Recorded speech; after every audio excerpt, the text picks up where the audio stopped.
En dernière heure, nouveau revers pour l'industrie du taxi. Audrey, la Cour supérieure rejette la deuxième demande d'injonction déposée dans le but de suspendre les services d'Uber au Québec. Voilà, le Front commun du taxi qui souhaitait faire cesser les activités d'Uber et le juge Michel Hiergeau de la Cour supérieure vient de rendre sa décision il y a quelques minutes à peine, une décision d'une dizaine de pages. Hier, il a passé la journée à entendre les arguments des deux parties.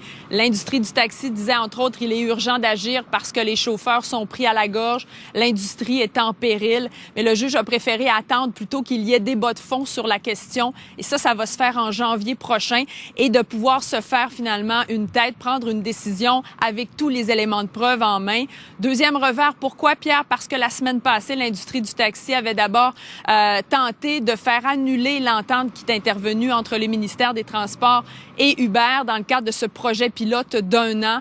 Cette fois-ci, ça a été rejeté parce qu'on disait que le projet pilote n'était pas encore en vigueur. Et c'est sur cet argument-là que se basait l'industrie du taxi pour espérer avoir cette nouvelle injonction de faire justement cesser les activités d'Uber le temps que le projet pilote soit en vigueur. Ce que l'industrie soutient, c'est que les activités d'Uber sont illégales, mais ils devront finalement attendre encore un peu. Uber va pouvoir poursuivre ses activités.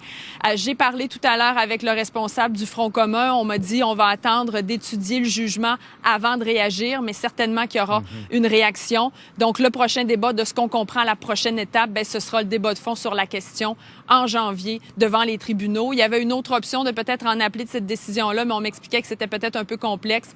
On n'en est pas là. Donc, on verra la suite des choses en janvier. On attendra des réactions possiblement un peu plus tard là, de la part de l'industrie du taxi. Merci. Au revoir.